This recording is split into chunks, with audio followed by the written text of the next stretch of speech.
are you... Whoa, Are you there?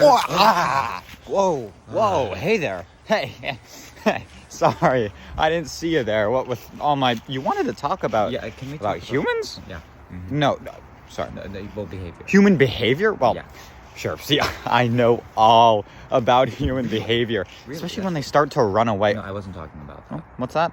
I wasn't... Not that kind of human behavior. Yeah, no, I was saying Manipulation? Yes, Oh, yes, absolutely. See, there are all kinds of knowledge I have on human behavior.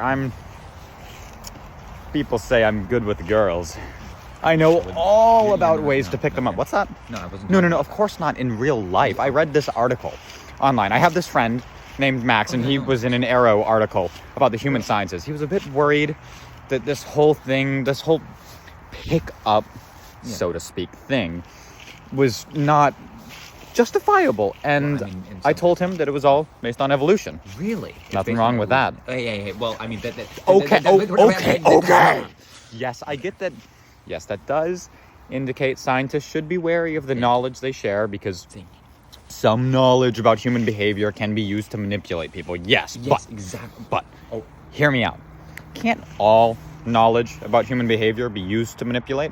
Even something simple, like my sister likes birds. Really? I like Innocent birds. enough, but by knowing this, I can, like, if I make a bird pot pie, I know she won't eat it. Manipulation.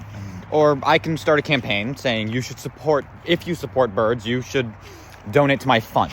Manipulation. So all knowledge about human behavior can be used to manipulate. Also,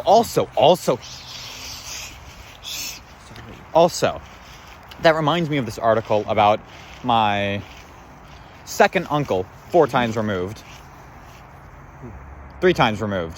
Sigmund Freud. He and his nephew started a campaign using women's want for independence from the patriarchy to encourage smoking among women. Great stuff. But that shows manipulation too. How possessing knowledge about human behavior opens the door to manipulate people, which I suppose is probably a bad thing. I also remember this one time, yes, this one time in middle school, all the way back then in middle school, when a friend of mine was struggling a bit with making friends. Oh, really? She believed that to make friends, you always have to give them things, like food and gift and loans and money. And I observed this behavior over several months, and I warned her about it. I told nobody, and that I could tell nobody else. I knew, because I knew that would probably be bad. I chose to not share knowledge about human behavior. But then she goes and starts spending this money like crazy, insanely fast. And I find out that somebody else in our grade had figured out her behavior, independent of me. I swear, Your Honor, I'd never tell.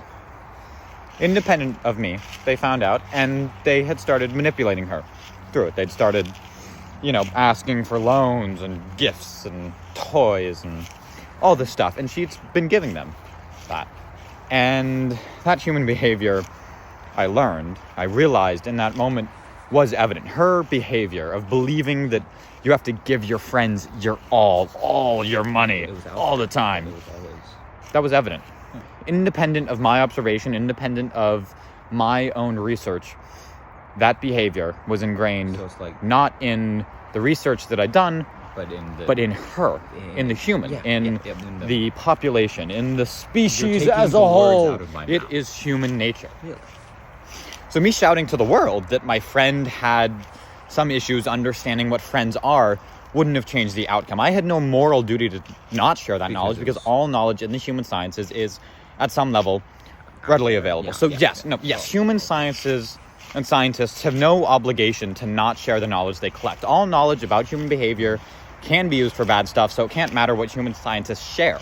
Research into the impact of sense on brain chemistry can be used for evil, to manipulate, or for good, to heal. When conducting research, human scientists should understand the impact their research might have. But once the research is done, the egg's broken. Knowledge about human behavior